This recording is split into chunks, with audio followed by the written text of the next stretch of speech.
Fala galera, tudo bom com vocês? Espero que sim, me recuperando aqui ainda de uma virose, sei lá o que foi que me deu. Graças a Deus foi super fraco, eu já tô praticamente 90% bom. Mas como eu não gosto de ficar sem gravar conteúdo, eu tô aqui pra finalizar o nosso cronograma, tentar colocar em ordem, enfim. Uh, pra poder vocês também não perderem no cronograma, a gente não ficar sem vídeo no canal, beleza? Bom, a gente vai finalizar a última aula de Shell Script. Muita gente deve estar dizendo assim, poxa, queria mais e tal. Pessoal, a ideia dos vídeos aqui é que a gente sempre tenha uma introdução, tá? Eu vou dar uma base para que você possa correr atrás de algo mais, tá? Futuramente, aí, quem sabe, eu faça algum curso mais detalhado, mais extenso, né? Que agregue mais conhecimentos. Mas a ideia é que você, que não tem conhecimento nenhum, saia fazendo alguma coisa. E aí o básico é necessário. Eu não quero fazer o curso mais completo, eu quero fazer o introdutório que você, digamos assim, tenha o que é necessário para você poder seguir com as suas próprias pernas, tá? Em alguns, até no começo eu pensei na introdução de Linux, principalmente, de fazer algo super completo, mas eu percebi que ao longo do tempo, ao longo dos vídeos, principalmente os últimos vídeos, as pessoas assistiam muito pouco. Então, para evitar essa perca de gente ao longo do caminho, eu tô fazendo sequências menores, até só 5 vídeos, mas que tenham necessário para as pessoas se desenvolverem ali dentro de no máximo 2 horas a 3 horas, tá? Alguns vídeos estão levando um pouco mais, o último vídeo foi 1 hora quase, né? Mas a tendência é que esse aqui seja ali de meia hora, algo desse tipo, tá bom? Então, pessoal, eu tô com um script que a gente fez na aula passada, tá? Tô até visualizando ele aqui. Ele foi basicamente um brute force de SSH. A gente fez ele funcionar bonitinho, então ele tá aqui. Ele lê uma word list, verifica se ela existe. Se ela existir, ele continua. Caso não exista, ele dá um exit 1. Aqui, logo em seguida, ele faz um loop e vai fazendo um teste. Então, o que acontece? Eu tenho aqui esse script, que ele vai ler essa word list e ele vai fazer esse ataque. Mas aí, a gente tem alguns ajustes que a gente pode fazer para melhorar mais ainda esse código. Melhorar como? Otimizar ele, digamos assim, tá? Então a gente pode, primeiro, uma das coisas que a gente pode fazer com um código é dividir em funções. E o que é uma função, pessoal? Uma função é geralmente uma ação, que faz uma determinada coisa. Então, em vez de eu ter um código, um script só, como aqui, por exemplo, aqui o que eu faço? Ó? Eu posso dizer que se aqui eu tivesse criado um script para fazer isso aqui, que é inicializar, verificar se o serviço está inicializado, e instalar esse pacote caso não tivesse instalado, eu poderia fazer uma função requisitos. Ou seja, eu ia ter uma outra área do código onde eu vou criar uma função só para fazer isso. E qual a vantagem disso?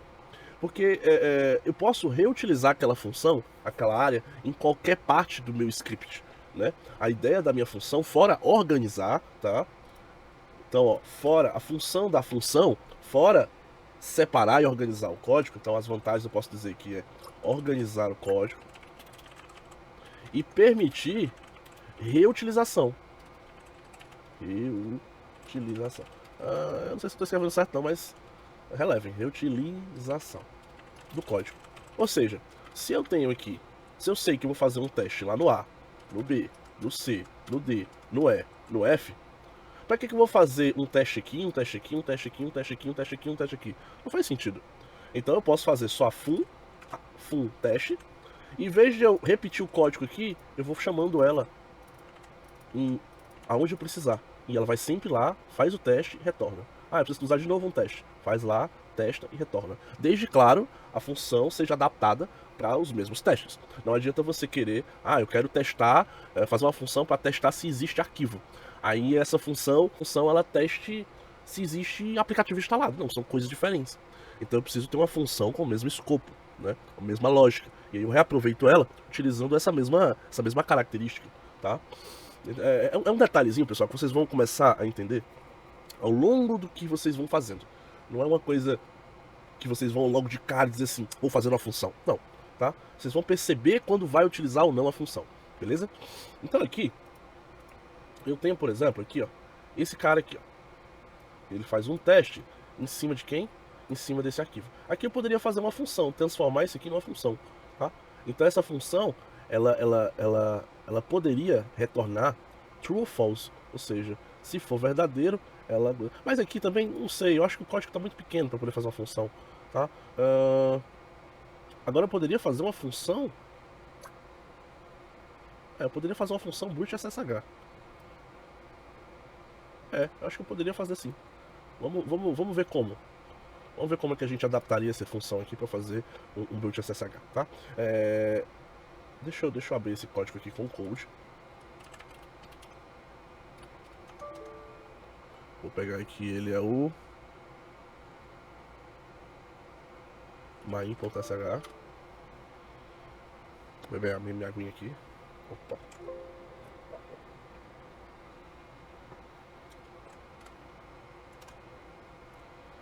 Beleza, aqui ela, tá? Agora vamos lá no nosso ChatGPT. E vamos dizer o seguinte, me dê um exemplo de código de função em Shell Script. Agora ele tá com isso agora. Se passa muito tempo se ele vai perguntar já se é só um robô. Não, pergunta não. Acho que eles diminuíram o tempo de cookie. Aqui, ó. Ele me deu uma função.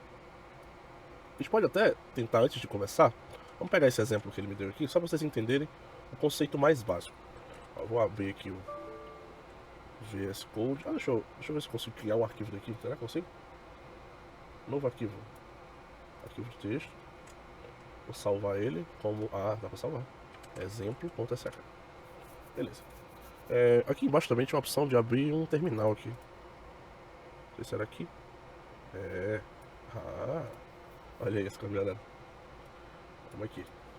Olha essa. Tá vendo? Eu tô no mesmo diretório que eu tô com o script, tá? Então eu consigo aqui agora executar esses comandos a partir do meu próprio terminal, que é a partir do meu próprio VS Code, tá? Então eu vou aqui, ó, e digo o seguinte, vou dar um chmod mais x no... Na verdade vou dar u mais x para o exemplo. E vou dar um ponto mais exemplo aqui, só para vocês perceberem o que vai acontecer. Ó, o resultado da soma é 15. O que ele fez? Ele fez o seguinte, ele passou, aqui ele criou uma função, ó, função soma. Então ele deu nome para essa função. E ele deu internamente o seguinte, local, ou seja, ele disse que essa variável aqui é uma variável que ela existe apenas dentro desse escopo aqui, ó, interno, tá? Então ela é uma variável local, ela não é uma variável global, tá? Então, local num1, então ele fez uma variável onde recebe o parâmetro, o primeiro parâmetro, na verdade o segundo, né? Porque o primeiro, 0, é o nome da função, tá? Então ele recebe o valor de 1, logo em seguida ele recebe o valor de 2 e joga dentro de num2. E aí ele faz uma soma aqui, ó. Ele fala que a variável local, ou seja, o resultado dela vai ser a soma de num1 com num2, tá? Então fazendo a soma aqui, ou seja, o que você passar aqui, ele vai ser somado e vai ser aplicado dentro de resultado. E por fim, a função, ela ecoa o resultado, ou seja, ela cospe, ela joga para fora da função esse resultado, tá? E aqui vocês podem perceber que se eu não tiver isso aqui, ó, eu vou comentar isso aqui, ó. Vocês estão vendo que a função por si só, ela está escrita aqui em cima, mas se eu executar ela não retorna nada para o padrão. Então a função, quando ela está escrita, ela precisa ser chamada, tá? Para que ela possa ser executada. Então aqui, ó, se eu fizer isso aqui, ó, aí nesse exato momento eu estou passando aqui entre esse cifrão e esses parênteses a função. Automaticamente ele chama essa função, ele passa aqui dentro dois parâmetros, ou seja, os dois valores que vão ser usados por S1 e S2, onde respectivamente vai passar para N1 e N2, e depois ser usado no resultado, tá? Então ele vai somar 5 mais 10, a soma dos dois é 15, tá? E aí eu pego depois isso e ecoo, ó. Lembrando que esse eco aqui, ele só tá fazendo o quê? Ele só tá jogando o resultado disso dentro dessa variável resultado. É por isso que se eu fizer só isso aqui também, ó, não vai ter retorno nenhum. Deixa eu salvar aqui. Ó, não teve retorno ainda. A partir do momento que eu clicar para ecoar o resultado, ó, salvar, aí sim, ele mostra o resultado da soma, tá? E aí você pode brincar com isso aqui várias vezes, você pode dizer assim, ó, 25 mais 10. E aí a partir disso aqui, pessoal, vocês podem fazer, ó, 35. Vocês podem fazer até uma mini calculadora. É só vocês irem, ó, duplicando essa função. Em vez de ser a função soma, agora é a subtração. A subtração vai pegar a mesma coisa, ó, no 1, no 2, a diferença é porque aqui, em vez de somar, vai ser subtrair. E depois ele vai jogar o resultado. Agora, se eu vim aqui, eu posso até fazer assim, ó, eu acho. Deixa eu ver se eu consigo. Eu acho que se eu fizer só assim, já dá certo. Eu acho. Não tenho certeza. Vou testar. E eu posso comentar isso aqui, eu acho, também. Ó, ou seja, eu tô passando os parâmetros do mesmo jeito, ó. A função soma existe, eu tô passando os dois, ó. Tô chamando a função, automaticamente passando. Agora, eu posso também fazer a subtração. Ó, ele já reconhece que existe a função. Então eu vou botar aqui 20, 10. Qual é o resultado desse aqui? Vai ser 10, né? Então aqui em cima vai aparecer 35 e logo embaixo na outra linha vai aparecer 10. Vamos somar, vamos executar. Ó. E aí eu tô fazendo uma mini calculadora aqui já. Aí agora, vem aqui, copio. E agora eu faço a multiplicação. Eu não, ó, pessoal, não usem acentos. Tentem utilizar tudo minúsculo, sabe? De preferência mesmo, tentem usar tudo em inglês, tá? Eu tô fazendo em português aqui só pra facilitar. Mas tentem utilizar tudo em inglês, que fica um pouco mais padronizado. Até que os termos das funções são em inglês e tal. Enfim, tá? É uma regra interessante de ser utilizada, tá? Mas também não é uma coisa muito genérica também não. Não é uma obrigação. Você pode utilizar também variáveis, até porque tem outras linguagens e tudo mais, né? Enfim. Então, a multiplicação, aqui vai fazer o que? A multiplicação é representada pelo asterisco, né? E eu vou fazer logo também a divisão. E eu posso simplesmente fazer assim. Tá? Divisão é representada por essa barrazinha aqui. Então eu tenho a divisão, a multiplicação, vou botar 5, 5. A divisão, vou pegar 10 dividido por 5. Então aqui vai dar 35, aqui vai dar 10, aqui vai dar 25 e aqui vai dar 2, né? Que é a divisão de 10 por 5. Vamos salvar. Pronto. Então, a nossa calculadora já está funcionando. E aí vocês poderiam fazer um switch case também da mesma forma. Fazer um ecozinho desse aqui. Vou até copiar já aqui também, ó.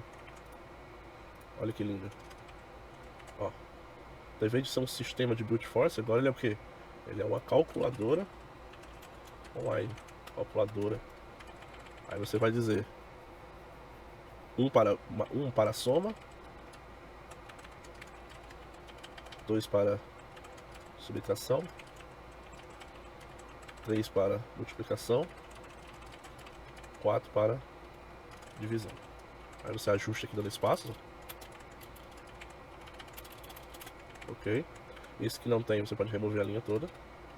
Ficou mais curtinho, né? Por favor, digite o número, a mesma coisa, opção. Aí aqui embaixo eu vou copiar a mesma coisa. Eu vou reaproveitar o que eu já tenho. Tá? Então eu vou botar aqui mais pra baixo. Beleza? Ó. Agora eu vou, se for a opção 1, vou apagar isso aqui tudo que eu fiz, aqui, menos o ponto. E aí, ó, quando for 1, eu vou fazer o quê? Quando for 1, eu vou chamar o quê? Vou chamar a função soma, né? Só que aí, para poder utilizar a função soma, talvez eu precise fazer, seja mais interessante eu fazer assim, ó. Por favor, digite a opção, né? A opção. Logo em seguida, eu vou fazer logo em seguida isso aqui, ó. Fazer isso aqui. Aí, digite o primeiro valor. Aí bota P valor. Digite o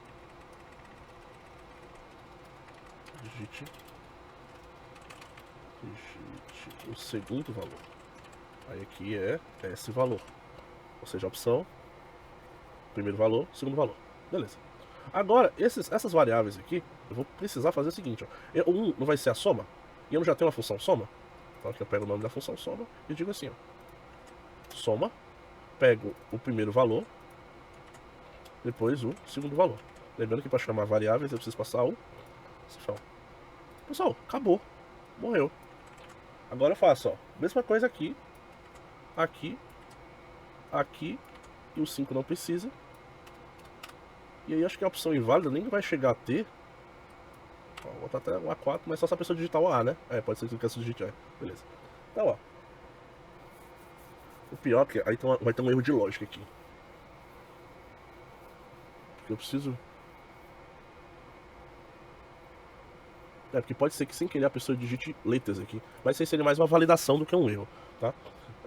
Mas vai funcionar, tá? Vai funcionar. Então, soma, aqui é subtração.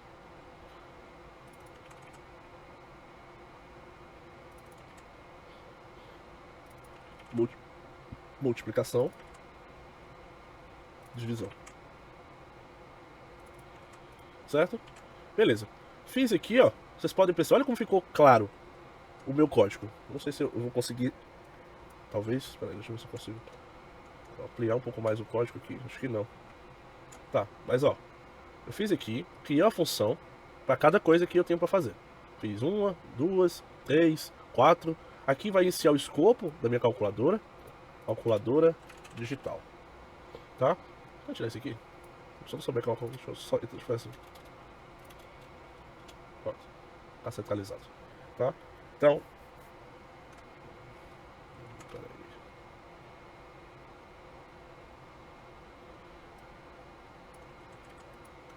Eu não tô gostando desse escopo dela, não sei, tô achando esquisito. Acho que assim fica melhor. Acho que falta botar um cerquilhozinho aqui então, né? Pra fechar, né? Pronto, acho que agora tá mais legalzinho. Ou aqui, em vez de colocar esse aqui, eu posso botar até assim também. Acho que esse aqui também não precisa, já que ali embaixo eu vou perguntar. Pronto, acho que ficou mais bonitinho. Vocês organizam aí do jeito que vocês quiserem, tá? Então, ó, por favor, digite a opção, ele vai digitar de 1 a 4, certo? Digitou de 1 a 4, digitou 1. Logo em seguida ele volta e pergunta já. Independente da opção, por isso que eu falei que tinha um erro de lógica aqui, porque independente, se ele botar, não escolher um dos 4, botar a letra M, ele ainda vai perguntar esses valores. Então isso aqui ele só deveria perguntar quando desse certo, certo? Então, eu poderia até fazer assim, ó. Deixa eu organizar aqui. Vou fazer uma outra função chamada... Opa. Function pega valores. Essa função, ela ia pedir dois resultados. Eu pedi, digite o primeiro valor, ele iria ler o primeiro valor. Mas aí como é que eu vou jogar esses dois valores? Eu teria que jogar isso dentro de um array. Não, talvez eu esteja complicando demais pra vocês, mas eu acho que vocês entenderam qual é a minha dificuldade, né? Agora que você já tem... agora as opções estão ok, a gente só precisa remover essas outras aqui de baixo, tá? Porque elas não precisam ser chamadas novamente, elas só vão ser chamadas quando a opção for a devidamente marcada, tá? Então deixa eu só voltar aqui para pegar as opções aqui, vou excluir aqui um pouquinho aqui. E eu acredito que nossa calculadora digital, ela já está pronta, né? Então vamos puxar mais um pouco para cá. Deixa eu só tirar aqui esse... Ó, acho que eu já posso tirar... Já voltei aqui o código, já removi aqui automaticamente os restos das funções que estavam aqui embaixo, e acho que a nossa calculadora já está pronta. A gente já pode fazer um teste, ó. De calculadora digital, digite 1, eu quero somar. Qual é o primeiro valor? 10. Qual é o segundo valor? 20. Aí a resposta é 30. Aí você vem assim, tá, mas tá uma resposta tão michuruca, né, tão feinha. Será que a gente não pode melhorar? Sim, a gente pode melhorar sim. A gente pode pegar isso aqui, aí colocar dentro de um eco. Ó, eco, o valor da soma é 2 pontos. Ó, aí aqui eu tenho a função soma. Deixa eu ver se funciona dessa forma. Vamos ver se ele vai funcionar dessa forma, tá? Vamos lá. Soma 10 mais 20. O valor da soma é 10. Ó, aqui já não funcionou. Por quê?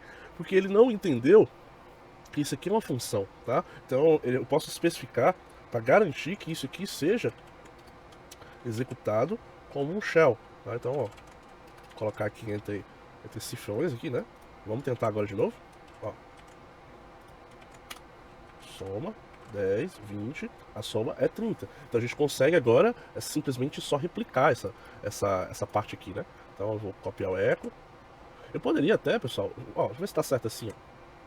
Vamos tentar, para manter a função aqui, ó, no início, né? Porque como eu coloquei ela aqui, acho que vai funcionar de verdade. E aí eu aproveito e explico uma outra coisinha também. Aqui eu vou dar um espacinho, tá? Ó, outro espacinho. Vamos tentar executar agora. Aqui no caso é o valor da subtração, né? Aqui sim eu coloco os tios. Os tios, acentos. Ó, 1, 10, 30. Ó, o valor é 40, tá? Então aqui, ó, você pode juntar, né?